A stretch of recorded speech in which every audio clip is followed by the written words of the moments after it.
Rich People Problems by Kevin Kwan. Bettina Ortiz Emenia was not accustomed to waiting. A former Miss Venezuela and Miss Universe runner-up. Of course, the exceedingly bronze Strawberry Blonde was these days the wife of Miami Auto Parts tycoon Herman Ortiz Emenia. At a very restaurant she chose to grace with her presence, she was always greeted with reverence and whisked to the exact table she desired. Today, she wanted the corner table on the terrace at Sip Sip, her favorite lunch spot on Harbor Island. She wanted to sit on one of the comfy orange canvas director chairs and stare at the gently lapping Turkish waters while eating her kale Caesar salad. But there was a large noisy group taking up the entire terrace, and they didn't seem in much hurry to leave. Bettina fumed as she glared at the tourists happily savoring their lunch in the sun. Look how tacky they were, the women overly tanned, wrinkled and saggy, none of them properly lifted or botoxed. She felt like walking up to their table and handing out her dermatologist business cards.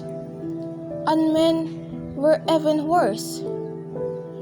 All dressed in rumpled shirt and shorts, wearing those cheap straw hats sold at the trinket shop on Dunmore Street. Why did such people have to come here?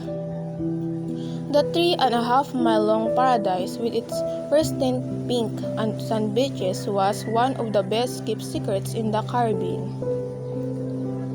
A heaven for the very rich filled with quaint low-wood houses painted in shades of sherbet charming boutiques.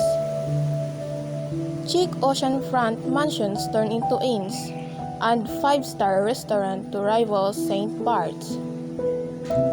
Tourists should have to take a style exam before being allowed to set foot on the island. Feeling that she had been patient long enough, Bettina stormed into the kitchen, the fringe on her crochet Paco kaftan top shaking fearlessly. She made a beeline for the woman with a shock of pixie cut blonde hair manning the main stove. "Julie, honey, what's the dealio? I waited for more than 15 minutes for my table." Bettina signed to the owner of the restaurant. "Sorry, Bettina, it's been one of those days. The party of 12 on the terrace showed up first before you did." Julie replied as she handed off the bowl of spicy corn chili to waiting server. "But the terrace is your prime spot. Why on earth did you let those tourists take up all that space?" "Well, that tourist is the red cap is the Duke of Glencora. His party just voted over from Winmere. That is royal houseman you see moored of the coast. Isn't it the most handsome sailboat you've ever seen?" "I'm not impressed by big boats." Bettina huffed, although secretly she was rather impressed by people with big title. From the kitchen window, she surveyed the party assembled on the terrace with new eyes. These aristo-British types were such a strange breed. Sure, they had their Savile Row suits and their harem tiaras, but when they traveled, they looked so painfully frumpy. It was only then that Bettina noticed 3 tan well-built men in fitted white t-shirt and black Kevlar pants sitting on the adjacent table. The guys weren't eating but sat watchfully sipping glasses of Seltzer water. "I assume that's the Duke's security detail. They couldn't be more obvious.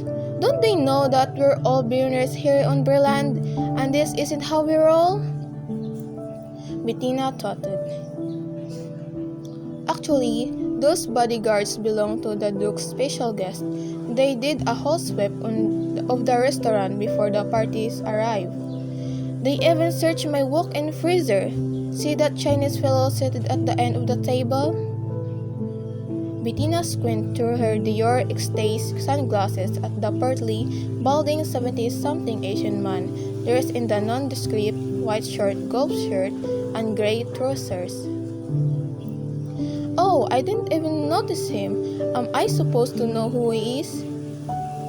"That's Alfred Chang," Julie said in a hushed tone. Bettina giggled. He looks like a chauffeur. Doesn't he look like that guy that used to drive Jane Wayman around in Falcon Crest?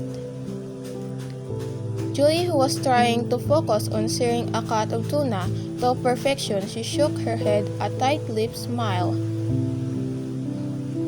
From what I hear, that chauffeur is the most powerful man in Asia. What's her name again?